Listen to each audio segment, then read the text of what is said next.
All righty, it is 7 p.m. Again, thank you guys for showing up on time and ready to receive. We appreciate it. I am Michelle Jones, the program manager for the Ignite program, as well as internships, cooperative education, and experiential learning program at Prairie View. And we are housed in the Department for Careers and Professional Development, which is a part of our PV Cares program. One of our advisors, or our advisor, I should say, will be sharing more with you about the PV Cares program later on in the series in the evening. So just want to give you a little bit of information, some advanced housekeeping, if you will. Again, be sure you're checking in. The QR code is still on the screen. I will periodically drop it into the chat for up to probably about 20 minutes or so in case you still need to get in. There is a post-session survey. We really need you guys to complete that survey for us. It gives us an understanding of how we're servicing you, what other needs you have, and whether or not we're on point with what we're providing you. It is definitely, even though your names are included, we're not concerned about anything that you guys tell us that we can do better. That's what we're here for. That's a part of life. We can't make you better if we're not giving you what you need and we're not giving it to you how you need it. So please complete that survey. It is also something we're asking you to do as a part of the reward incentive at the end of the 10 weeks. And then we want to also remind you about completing the weekly reflection. Michelle, we lost you for a little while, so you might want to repeat some of what you said. Okay. Checking No, survey. I did. Okay. If you guys lose me, just throw your hand up in the air and I'll realize something's going on. Thank you for that. So I want to make sure you're checking in and completing the post-session survey at the end of the session tonight. Those two things are things we're asking you to do to ensure you are meeting the requirements for the the end of the sessions seminar. End of the sessions incentive reward. Check in using that QR code or the link that I'll be putting in the chat periodically through the night. Post-session survey at the end of the actual presentation. Weekly reflections questionnaire was sent out this past Friday, 6 June. As a clarification, it is to that weekly questionnaire was for June 2nd through the 6th, so last week. We look at it this week for last week. So the session I send you Friday will be for June 9 through 13. So each time I send you a session on Friday is to recap that week you're ending, just so we can see how things are going. Send information out about Ignite to your classmates, to your friends, even those who have graduated. Put it on your social media. Please send it to your organization leadership. Ask them to send it out in their social media feeds, in your group meets and group chats and such. We want to make sure everybody is able to take advantage of this, if it's a value to you, which I think it is, program. We are looking to add a couple of additional topic presentations based on some of the feedback we've gotten. Those will be on Thursdays. We'll be sending out an email with that as soon as we secure that specific date and time. We will be sending out via email right now information on visiting and dining etiquette, so that you guys can at least have some information if you've got any type of dining engagements for your company, so that you can feel a little more comfortable with that. That's all I have. As we're going into our presenter for tonight, I want you to put your major and location in the chat, please. Major and location in the chat, so that we can know who's where and kind of try to connect some of you guys to maybe get together while you're in those locations. At this time, put your hands together and welcome our dynamic speaker, Dr. Danielle Figgins. We thank you for your attention. All right. Thank you, Ms. Jones. Hello, everyone. I'm Dr. Danielle Figgins, and we're going to go ahead and get started. So I will be presenting Mastering the Basics of Communication. So I know Ms. Jones went over some virtual, some rules, some housekeeping rules, but I just want everyone to participate. You know, if you feel free to ask a question, raise your virtual hand, and so we'll respond because we're all here to learn together. So just to share some information about me, I am a Prairie View alum. So I have my bachelor's and master's both from Prairie View A&M, as well as my doctorate from University of Phoenix. And I also have 20 plus years of cumulative experience ranging in vocational rehabilitation, human resources, managed healthcare. The list goes on and on. So I've worked in the private sector, public sector as well. Outside of that, I'm also an entrepreneur, an author, life coach, speaker, and I'm also a member of Delta Sigma Theta Sorority Incorporated, initiated right at Prairie View A&M Eta Beta chapter. And I am a part of Society of Human Resource Management called SHRM, better known as SHRM, as well as other organizations as well. I want you to take a look at your career coaches. We are your career coaches here, and we are here to serve you. So find your major and connect with your coach. I know all majors are not listed here. So if you do not see your major that's listed, you are welcome to contact Ms. Jones. But reach out to us. We are here to serve you. If you need an appointment, just email us and just schedule an appointment, and we'll be happy to assist you. Okay, so we're going to go ahead and dive right in. So, one thing about me, I love to build self confidence in others, right? So, as our team was kind of thinking, you know, we work so hard on these presentations that we are providing you weekly. And so, we thought of an elite professional. And so, what is an elite? What is considered an elite person? And so, I kind of jotted down some thoughts here on these bullet points. And so, an elite is just an elite person is pretty much they're like a group of people, right? And so in terms of their abilities and qualities that they have, they are successful people. They are a powerful group of people. And so when we kind of thought of you all in mind, we thought about the elite professional, and that is what you are, right? So you're actively working to enhance your college experience at Prairie View, as well as your future employability. So at Prairie View A&M, you are an elite professional. So I wanted to provide some communication quotes that's related to success. And so I chose three of them. And the first one states communication is one of the most powerful, communication is one of the most important skills you require for a successful life. It is a powerful skill too, though. Communication is your ticket to success if you pay attention and learn to do it effectively. And also communicate in a respectful manner. Don't just tell your team members what you want, but explain to them why. And that's very important. So today I'm going to present to you the 5 basic communication skills. Some of you may know some communication skills, but not all of them. So we're going to dive deep into verbal communication, written communication, active listening, virtual communication, as well as nonverbal communication. So verbal communication is just mainly expression of thoughts and ideas, right? That's used in a spoken language. And so one thing to consider is that you want to be mindful of your tone. And what I mean by that is like if you are working in a cubicle, for an example, or just in your office environment, you want to be mindful of how you speak to others, your tone, how you project your voice. You want to be respectful of others around you, especially if you work in a cubicle, right? Because you really don't have that privacy as if you would have your own office. So just be mindful of your other coworkers as well. Also, use appropriate language. Avoid using slang. So avoid saying, because I know there's a lot of slang out there, especially nowadays. So, if you say, she ate that and left no crumbs, you don't want your coworkers to be like, what is she talking about? So you want to make sure that you use appropriate language. Avoid conversation fillers. Now, this is something I am guilty of this one.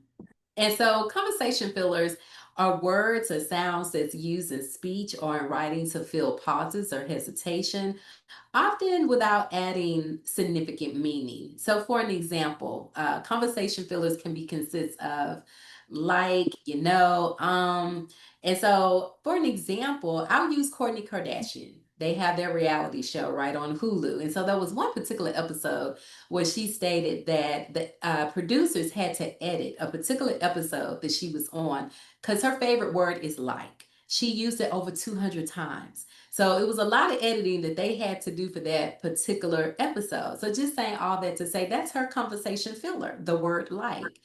And so it's just something, and see, there I go. I'm using the word See, it happens.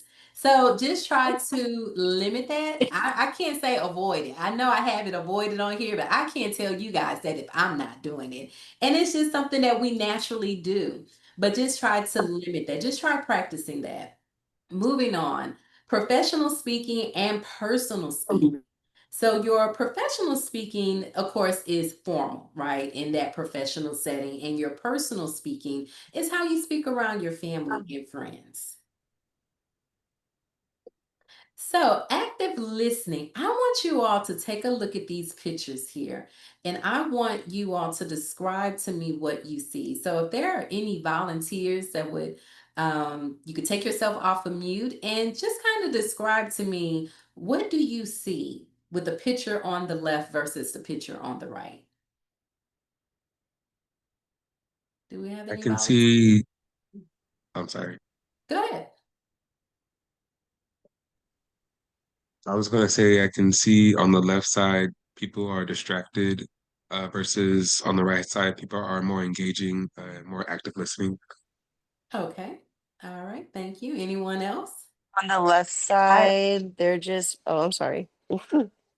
On the left side, it's looking, zoning out, but on the right side, they're actually communicating and working with one another. Yes. Yes. On the left side, they look like bored, like they don't want to be there. They're ready to like go home, go somewhere else but work or whatever they're doing. And on that other side, they look more like engaged, like they're ready for work, like they want to get their work done. And yeah. Yes. And Oh, thank no, you. I guess I'm looking at it a little different. Because Okay. yeah, because on the left, they could be listening to someone else speak. That's why they're not interacting with each other. And also on the other side, they could have been, they could have been given a task, but it looks like the young man with the glasses may look like maybe he's a little frustrated over something, and the one next to him is pointing to his paper, so she may be telling him something about it. But I like those little details. I'm just looking like, you never know. Even the one on the right, the young man that has his eyes closed, like the third Caucasian, I don't know, down, he got his eyes closed. Like that doesn't necessarily mean he's sleeping. So I'm just looking at all of those details where it could be two different, it just depends on the context. Okay, okay. And all of you are correct because it's how you are interpreting the pictures. So when we talk about active listening, it's all about, of course, paying attention, understanding, and responding to what others say. Because the picture on the left, like the man with the tie, we don't know if he's sleepy. We don't know if he's like, look, I'm ready for this meeting to be over with because I'm ready to go to lunch. I'm hungry. The guy next to him with his hand on his chin there, we don't know what he's thinking, but it just appears as if they are not actively listening. So I'm glad that how you all had different perspectives of how you interpreted these pictures, and none of you are wrong.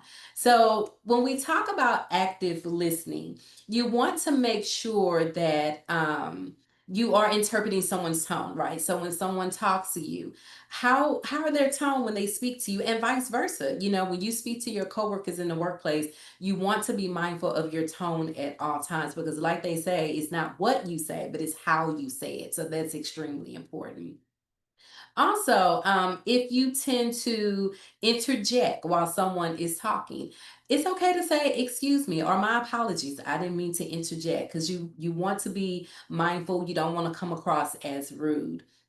Also, listening before responding versus listening to respond, which is very important as well. So you want to make sure that the person complete their sentence before you respond, and make sure you have clarity before you respond as well, which is very important. You don't want to respond and then that person's like, she's not even listening to me because that's not even what I said. So make sure you understand what the person is saying before you respond. Also, track the speaker. This is something that I recently learned. Track the speaker is all about how are you engaging with the speaker? Are you following them? Especially like if there's an in-person presentation, are you following the speaker when they speak? Meaning your eyes, are you following them with your eyes? And it just shows engagement and respect for the speaker as well. Nonverbal communication. Okay, so same thing. Would anyone like to describe what they see here in these two pictures?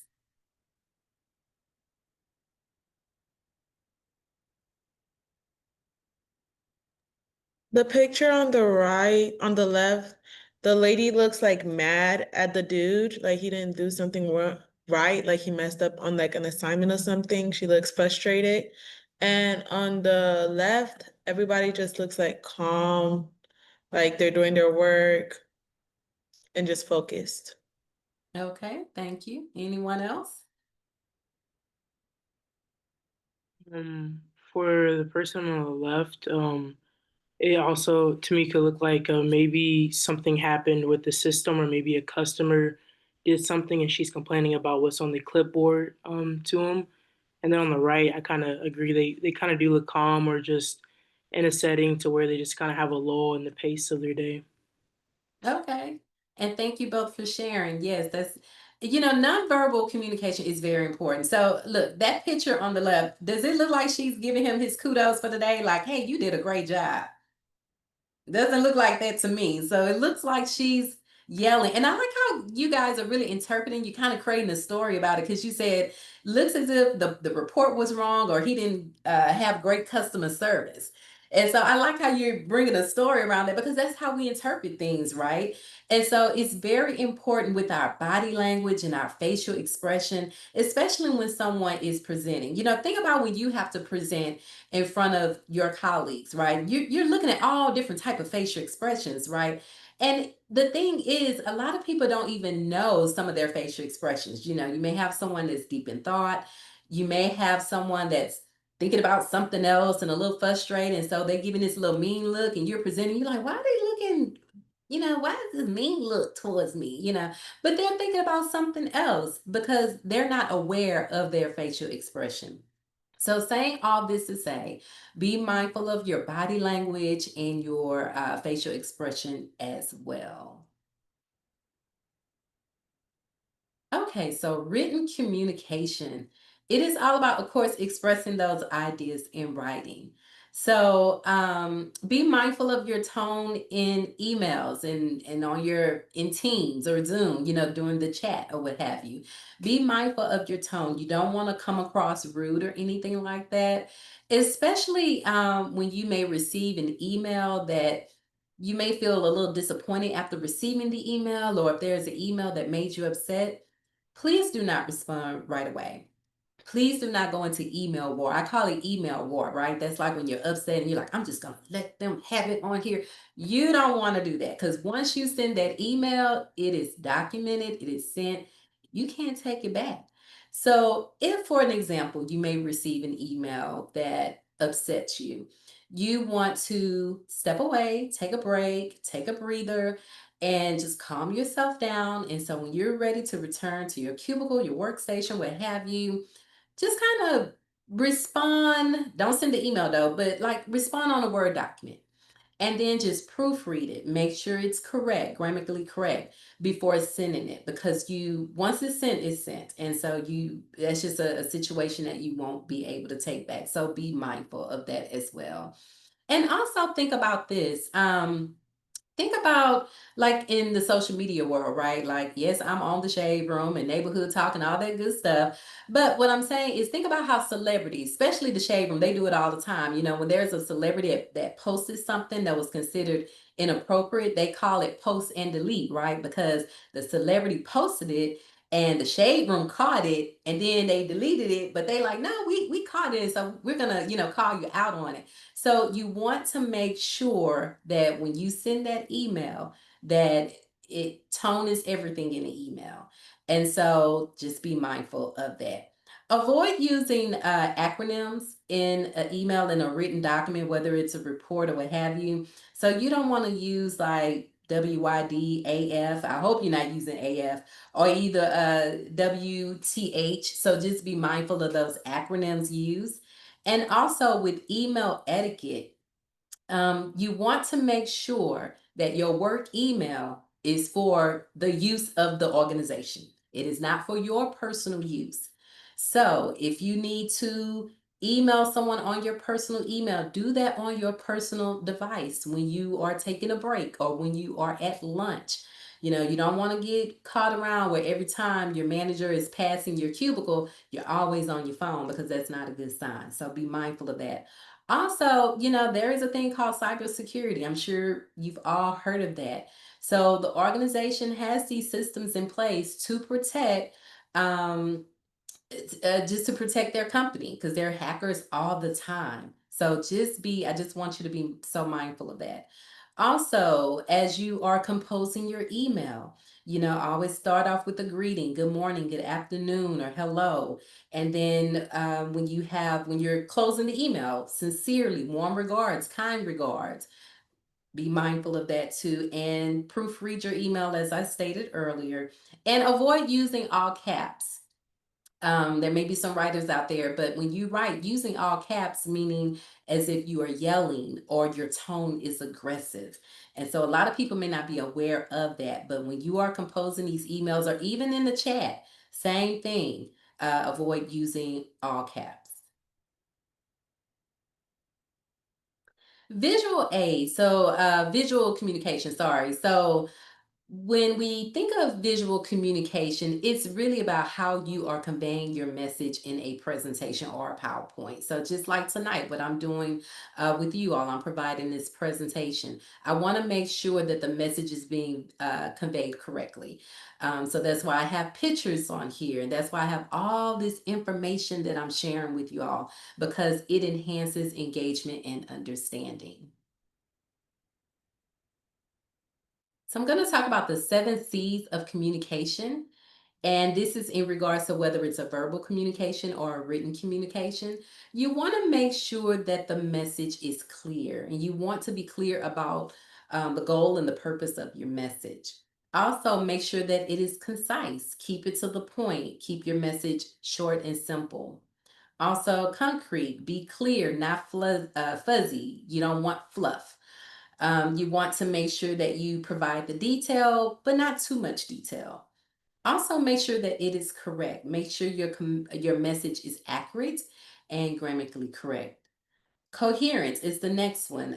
Make sure the message flows well and that it is laid out logically. Also, complete. Ensure that the recipient of the email, of a written communication, or either of a report, they have everything that they need to understand it. And lastly, make sure that your message is courteous. Just be polite and friendly and kind and professional, because that matters.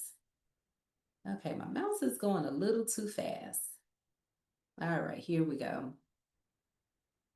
So developing your communication style. I understand that some people may communicate in different forms, as far as the skills to communication. Some people on the call tonight may be better communicators verbally versus written, versus actively listening, and so on and so forth.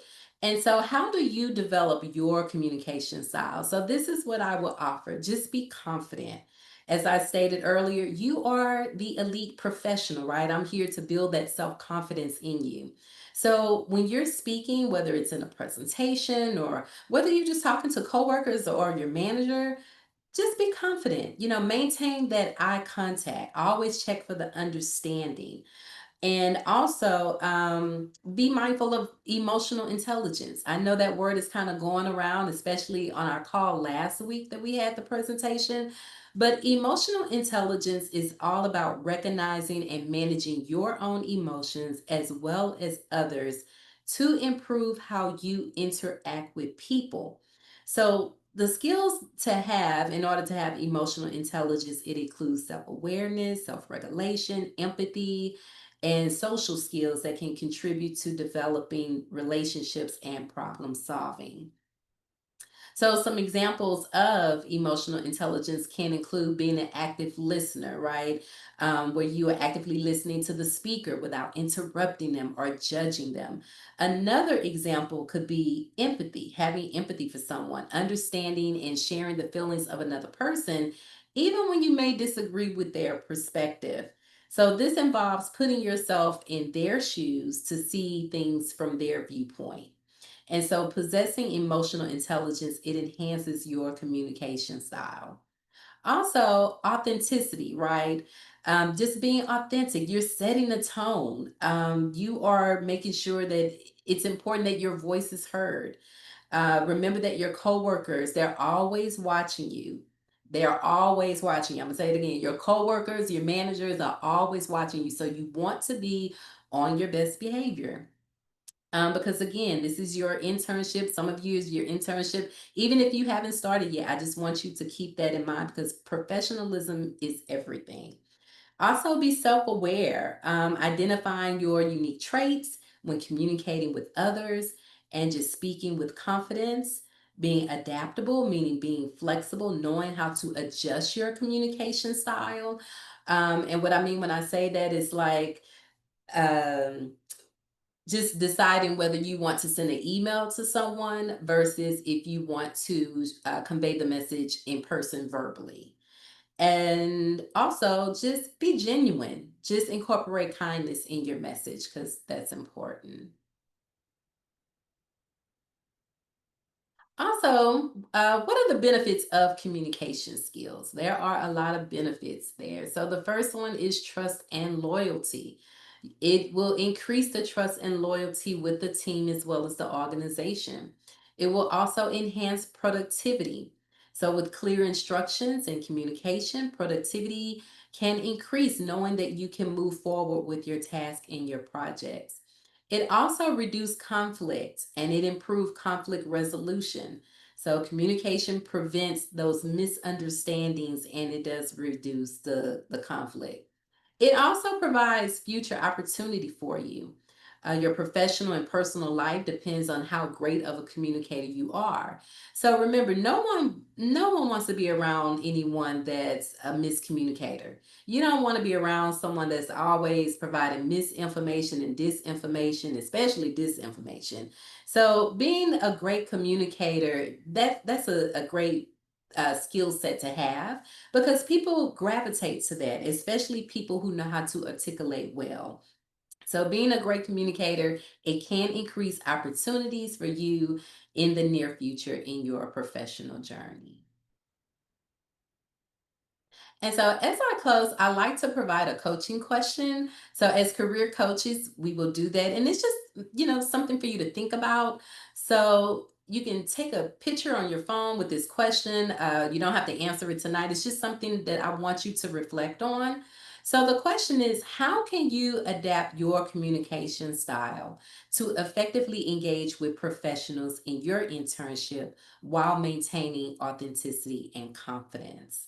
Because again, I want you to have that confidence within yourself when you're working around your coworkers, when you are working with your manager and you're providing those presentations, those reports, and just the overall tasks that you have to do on your job. And so here's the last quote here, and it states communication is your leadership currency. How you show up and speak up will shape how people see your potential. And so here are some resources here, and that will be provided to you by Miss Jones. We'll give you those resources there. And so that actually concludes my presentation. These are the two codes here, the QR codes. So the first one, the one on the left that says attendance QR code, that's a code. If some of you kind of joined in a few minutes after we've already started, we want you to go ahead and scan that QR code so you can get credit for tonight's presentation. The one that says the survey QR code is like for the follow-up survey. So it's going to ask you some questions about the follow-up survey. So please scan both codes and complete them accordingly. And I will turn it over to Ms. Jones. Thank you so much, Dr. Pickens. I really appreciate that. So we want to open it up for you guys to ask your questions about communication. Are you guys struggling with anything at work? Is there something burning deep inside you about maybe an email that you saw, or Teams, or even just conversations that you want to have and don't know how to get those started? Let's open that up. Hi. Hello everyone. My name is Alana Ashworth. I'm a rising senior psychology major here at PV. I think one thing that I've been dealing with in terms of communication, I do feel like I communicate effectively, and I communicate in a way to where all parties involved can understand. But recently I've been communicating to certain entities where like the subject may be a little difficult for me to express in like a professional way. So for example, like if I want to email a department about a scholarship, but it's like I kind of want to say like if I don't have the scholarship, I can't do school. You know, like it's kind of like I don't want to say that because I know it's not professional, but I definitely want to like professionally insinuate like, oh, this scholarship means a lot. And of course you can use like Chat GPT to figure stuff like that out, but sometimes you may not have access to Wi-Fi to like look up stuff on chat. So I like to be able to have an idea of how to do that like in my mind as well. So just, or like for example, if something's sent to me from my advisor for my organization and I don't agree with it, like what would be a nice way to be like, oh, I don't agree, you know, without like with like standing strong in my opinion without having to, you know, like give in, I guess. I guess as far as the first part of your question with the scholarship, maybe you can say, you know what, this scholarship is really important to me, and I would really love to have this scholarship because it can benefit me in a way that it can really take me through school to continue my education, so on and so forth. I guess just express how important it is for you to have it and the greatest benefit of receiving it to be the scholarship recipient. So maybe you can explain it in that way. Because of course we all know when a student is requesting a scholarship, we know you need the money, right, to help you out financially. But I guess just really just honing in and just really expressing the benefits of receiving it and why it's so important for you to receive it. The second part of your question, if you could just kind of go back and explain that again, just for clarity, I just want to make sure. Yeah, no problem. Basically there's been moments where I was just give an example, like I was trying to express to my advisor something that I needed from her, and she told me no. And I was like like the scenario that was at hand, it kind of wasn't an option for a no because we were already putting it in motion. So it's kind of like I didn't know a way. Okay, I'll just tell you what happened. So basically, we were trying to go to a convention. She said yes, but then like the day before the convention, she said that like she didn't want us to go anymore. But obviously, like because she had said yes the first time, we already did registration, we paid for everything, like everything was kind of done. So like her saying, "Oh, I'm not in support of you guys going," I kind of was like, ooh, like I remember having to look up like, okay, what's a professional way to say, not gonna lie, we already put the money down and like we leave tomorrow. Like, you know, like I had to look all that up. Like I couldn't come up off the top of my head to express that. And then I also didn't want to and that was a lesson for me because she said that in person, it wasn't on paper. So after that, I definitely learned like anything going forward needs to be in writing. But that was also a little pushback I had because I didn't want to hit her with a, well, you said, because that's still not like a valid argument, so to say. But I didn't want to argue. I just wanted to kind of say like, although you're saying no, that's kind of not an option. Like, you know, like how do you disagree professionally? I would have How long ago has this been? How long ago? Uh-huh. It was about a year ago. Oh, okay. So at the time that it happened, I probably maybe a few hours, I probably would have emailed her. Like, I understand per our conversation, you told me verbally, no, could you please explain why all of a sudden this has changed? And plus, I paid my money and I'm really expecting to go. This is an inconvenience for me. Could you explain why? And not only that, will I receive a refund? I mean, I don't know. Other coaches, you're welcome to chime in. Miss Corley, our advisor, you're welcome to chime in. But I don't know. I would have asked her, I would have followed up with her in an email because, like you Yeah. said, she verbally told you no. So it's Yeah. like, no, like, mm-mm. I would have Mhm. sent that email. Like, now that I kind of I'm thinking about our conversation. And could Yeah. you just explain to me in detail, why are you stating no? Yeah. I would say you kind of hit the nail on the head, Alana, when you said you now know to get everything in writing. One of my sayings that I tell my own children, anybody I come across, is documentation beats conversation 100% of the time. And so when it's the situation where you know that this is something that is either going to take an investment of your time, your money, resources, something like that. While it's good to have that down the hallway, crossing campus conversation, when you get back to your desk or your workstation or whatever, send that email. Hey, I just want to confirm this is the conversation we had about XYZ. You've approved this for us. We really appreciate that. And just give the the pitch on why it's going to be good for you guys as in the membership and such. But just remember to do that part. Now, that didn't happen in this situation, right? Definitely, like Dr. Figgins said, take a moment, let the emotional intelligence marinate around you for a moment. Uh, watch something funny on TV like Phineas and Ferb. I'm just teasing. But anyway, just let your emotions get out of it. And then go back to your, write it in Word, read it, think about it, and then go and say, and then, send it. It's okay to say, we had a verbal conversation where you approved us doing this. And several of us have already, made financial commitments that we won't be able to get back. Is there a reason why now it's no longer, something that you're approving? And, can we have further discussion on it?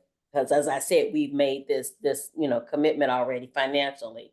And even in a situation where, like you said, you didn't have it in writing and you went back, it's okay to say, we moved forward because that was the conversation that we had. That was the expectation I left with. It is definitely important to just think about what it is. What is the point you need to get across?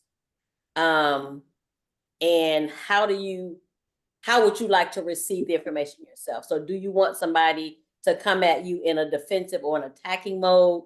Or do you really want to kind of present the information that needs to be presented in a kind, compassionate, positive manner? And just take a moment to think through it. It's okay to say, I'd like to talk about that a little bit more. Give me a moment. Let me get my thoughts together so that I can really convey how I'm feeling or how this is affecting me. And then take a moment and think through, because what you want to do is just make sure you're hitting what's important for you to convey to that other person about what's going on. And channeling that inner emotional intelligence. I don't know about you guys, but I watch a lot of Facebook. I don't know if it's on Facebook or Instagram. Anyway, Holy Spirit, activate. Say that in your head. Do what you gotta do to talk yourself down, and then have that professional conversation, because you do always want to come across as the professional that you guys are. You want to make sure that's the persona that you present. Now, when you go home, scream, holler, throw stuff at the wall, but do what you got to do when you're out and having to deal with those situations. I want to just add to that, and I agree with everything that Dr. Figgins and Michelle, Ms. Jones said as well. I I would do the email. So I would follow up after that conversation with an email. And I would go with that per our conversation. I realized that you mentioned that you would prefer that we not attend this conference. However, on whatever day it was or whatever week it was, you agreed to allow us to go to this. And because of that agreement, I've spent whatever the down payment amount is towards the conference, and made arrangements and things of that nature. And the value of the conference is this, and this is what we're going to get for going. And so we would like to, I would still like to attend, or we would still like to attend that conference for these reasons, and just wanted to ensure we shared that information with you and get some kind of alignment that it is okay, because we have invested, we've spent money, we've planned, and we're going to get value out of attending. So, and then just thank them and let it go with that. So instead of being forceful with it, you're telling them why, and you're asking for alignment or agreement. But if you don't get it, you're not gonna, if you got to make a decision, is it worth still going or not? So those are all the things basically I heard from all of the different coaches. I just tried to pull it in together into one statement.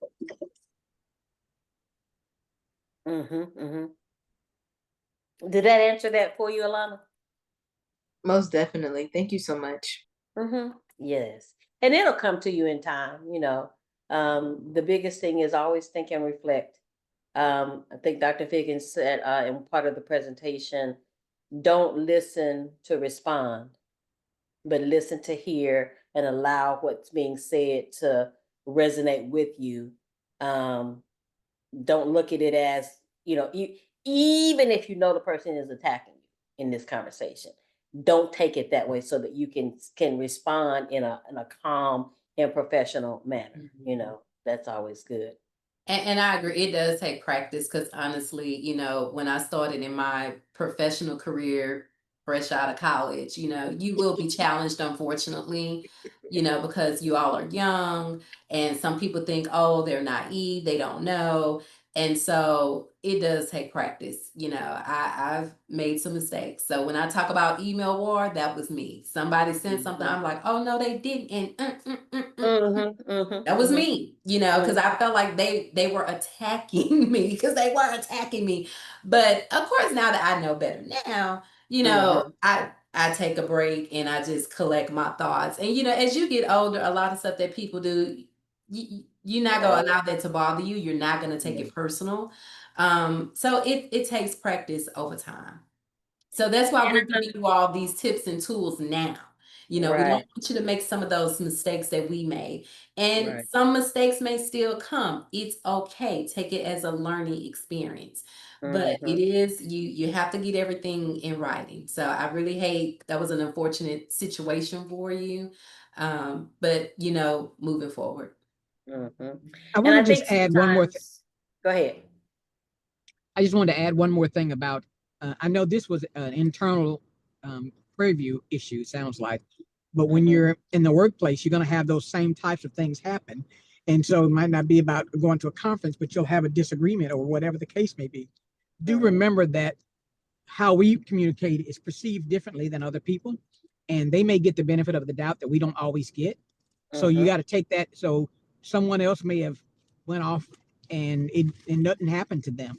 Well, you go off and you know, and you do that, the consequences may be something different. And you're like, well, why didn't you didn't do that for Jane, who just did the same thing.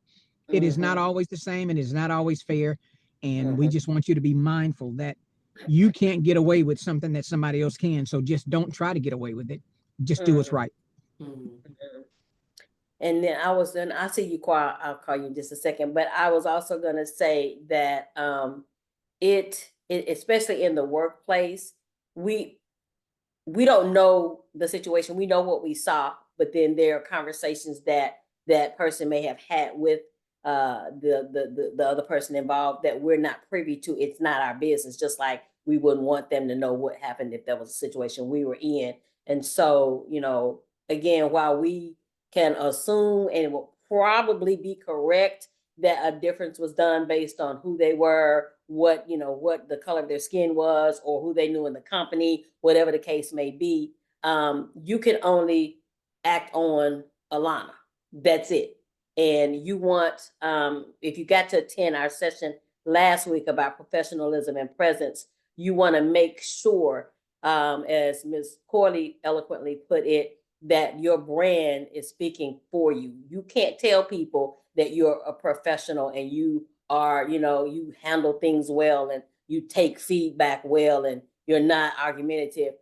You have to show that. It has to be reflected in how you maneuver every day. It can't be a one-off, or it can't be a couple of times, but you more often than not, pop off at the last minute. And it's easy to do, especially I remember, as Dr. Pickens was saying, going out there as a young professional and being, for me, I don't mind sharing my age. I'm in my 60s. And so for me, it was like, oh, baby, you ain't been in the world long enough. There was no respect given to the fact that I was, had the degree and had the experience to do the jobs that I was doing.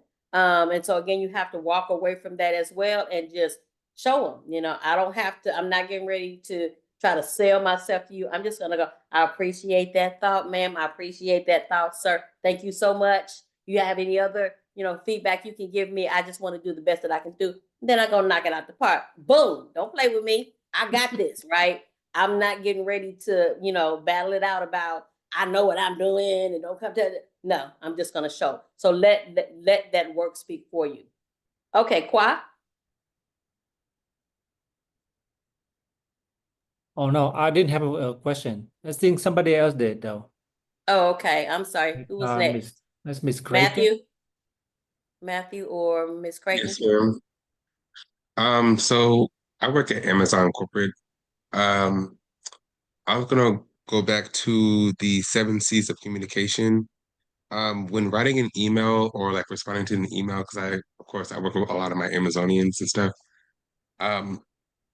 When trying to convey like a big conversation, how big is too big when writing an email? Because I know people don't really want to like read like paragraphs and stuff. So like, how big would be like, what's like a good appropriate size, basically? That's like what I'm asking.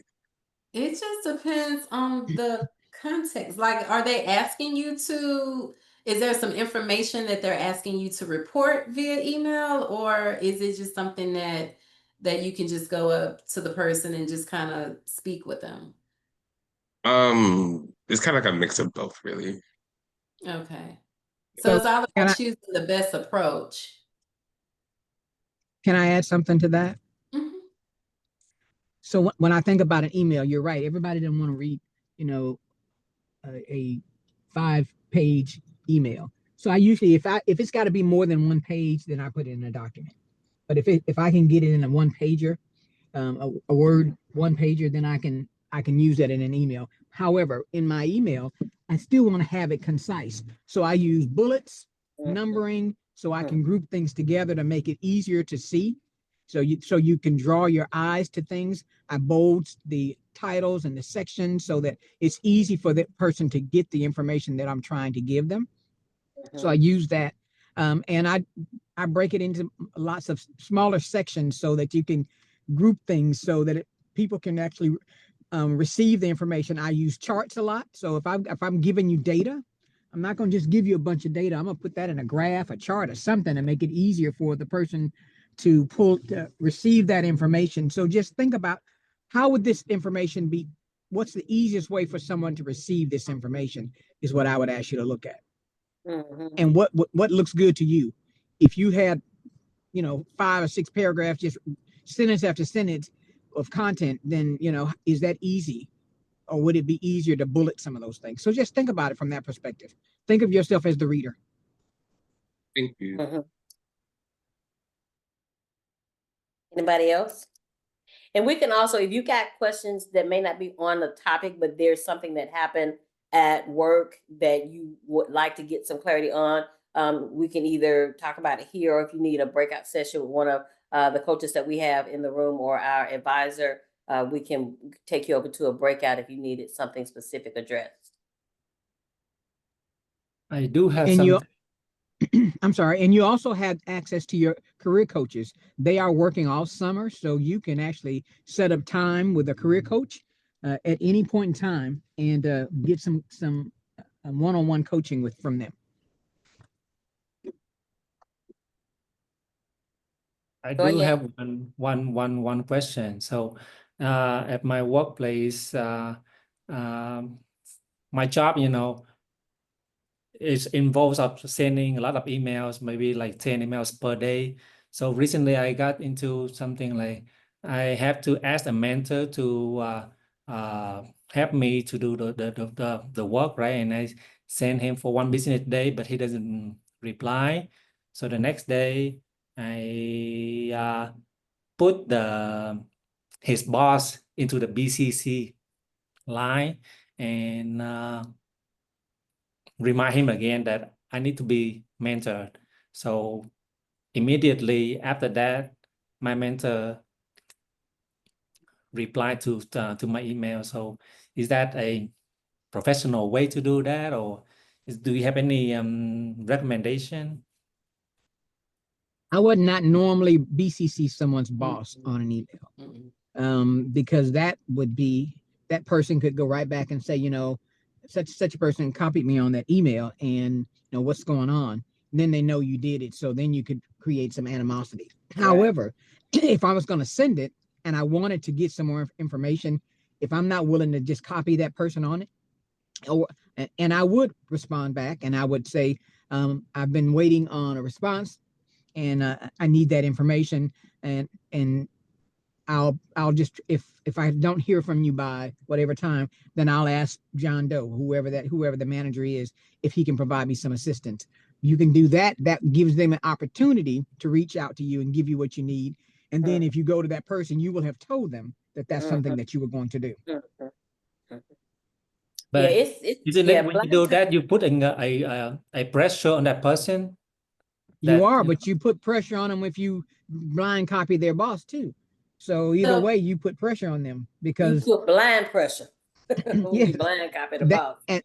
and that's looked upon more negatively, not only Yes. from the person, but the boss as well, because they're going to say, well, why did he do that? That doesn't seem like the right thing to have done. Because And the so boss then is the one that keep pushing me to work with a mentor. So I wanted to have a backup, the proof that okay that I did send the email to the mentor.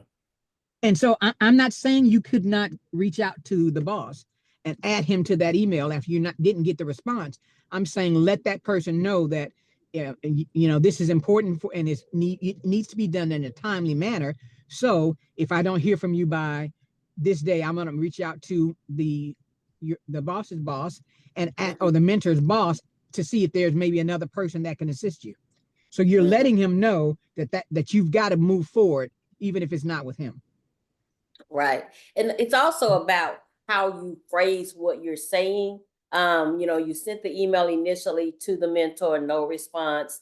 I agree wholeheartedly with Ms. Corley. Blind carbon copy is not something that should be used at all. It's this real, really, really minuscule situations where you'll use a blind carbon copy. And so, like she said, send another email, give them the chance. Hey, I know you're really, really busy. I appreciate the fact that you said you would mentor me. I've been asked to provide a timeline of our schedule or meeting to XYZ. And, I would like to do that this week or tomorrow or today, whatever that is. And then just say, but I do understand that you're busy. I can just go and let XYZ know right now we're not able to connect and I'll include him on the next email if I haven't heard from you. Something to that effect. So not saying, well, if you don't respond to me, I'm gonna I'm gonna copy John next time. But just make it so that I understand you're busy. I understand but I do have a timeline that I am being held to, and I do need to move to the next step if I can't, if the connection can't be worked out. Kind of thing, so that you are putting them on alert, but not going behind their back. Blind carbon copy is looked at as you going behind their back. It's also can be construed as you can't handle getting this situation done, so you bring me in blind versus I'm gonna bring you in upfront and personal. I told you I was gonna bring him in. Okay, you didn't act, I'm gonna bring him in, and you're within your right because you stepped forth what you were gonna do, gave them a chance to do what they needed to do, even if it was just, hey, I haven't forgotten about you. Give me, XYZ time frame. Okay, I'll be contacting you back, by this time if I hadn't heard from you, just to throw that friendly reminder out there. So And, The and I other was thing I'll add it. Go ahead, Doctor. I was Higgins. gonna say, when we talk about blind copy somebody, it's like trying to throw somebody under the bus, and that can start an email war. Like I said earlier, the email war. No, but it is frowned upon, so I do not recommend blind copying someone. So something else I was gonna say, but yeah, try to avoid the blind copy. And this is What why I we're here. We're all here to learn. So I mean, like you see where the error is, and now you know how to handle it next time. You can also forward the email. So send them that email, then you can forward it to that manager and say, I've been trying to reach out to this person and I haven't been successful. Is there any assistance that you can provide? That is different than blind copying. So you can do the forward. And when you're communicating with people and you're not getting a response, you continue to reply to that same email so you have the trail that you have communicated multiple times with that person. That's very important. Thank you, Ms. Corley, for bringing that up. That is very, very important because you definitely want a paper trail. And you want to be cognizant of the timeline too. If I send you a message this morning and I don't respond, and that person didn't respond by that afternoon, especially if I don't put this is an urgent response that's needed or something to that effect. I'm not now I'm gonna add the boss because you didn't respond, in 2 hours, unless that is the protocol set up within the team. Now, if that's the protocol, different story. But typically, they like for you to get back to people by the end of the business day via email in most companies. But if they've set some other timeline, then you want to just be cognizant of that and give them that space and give them, at least one other time you email or reach out to see if you can connect before you move it to the next level. But in that, second or third email, state that, hey, I'm going to have to move this to the next level because I've got requirements on me that I need to meet. So are they And you can having, also ask them, I'm sorry. I was gonna going say, to you ask can also ask them to respond by a certain time. If you put Mhm. that in the email, then they know that you need that response by the end of the day tomorrow. And everybody's busy and you're busy. So, you got to keep that in mind, but give them the opportunity to respond in a decent time. You never know what's going on. Maybe they weren't in the office. And so if that's the case, then they would not have responded. So always keep that in mind as well. Go ahead, Dr. Figgins. No, I was just No, gonna, it thank was me. you. I was gonna ask Mr. Train, are they having you guys to do any type of presentation at the end of the internship that they told you about yet? Mr. Train? Oh yeah, we supposed to create a poster and telling everybody about our research and our work. Okay, so yeah, make sure you're reaching out on that early, making sure you got all of the points ready. I know Miss Corley, that was one of the things that she did when they had interns in her department. They had to do a presentation, and so get that done early. Ask for feedback on it. Show them what you got. Ask them, so make sure you're letting them also contribute to that so that you can present the most successful and that they understand, hey, I was collaborating. I wanted to make sure I was on point. I asked for help and guidance. You really are intentional about being the best and doing the best you can, would be something I would suggest as well. Yeah, definitely, because I'm working for the Department of Defense. So yeah, everything we present, it has to be checked first prior to Okay. presentation. Yeah. Okay, good. Other questions or comments? We're rolling up on the 8 o'clock hour. We want to be cognizant of your time. But if there are other questions, we are here for you for a little bit longer. But we have completed the formalized part of the session. I'm going to drop the survey link one more time in here. I did also drop the coaches slide in there in case you wanted to download it and have the information available. You can go into Navigate 360 under Resources and People, and you should be able to find who your actual career coach is. Not find them, but email your career coach through the Navigate app for those of you that are on the Navigate app. I hope Miss- this was, go ahead. Ms. Jones, I do have one friend that is potentially wanting to join this group. So how do I do that? I will send you an email with the information for them to register into the system, and then they'll start getting the emails reminding them about the sessions that we have. So yeah, we are accepting every day, all day through the whole summer. Anybody who wants to participate. We Can we drop appreciate that in the chat as well? Okay, yeah, I can Alright. drop it in the chat too. Let's see.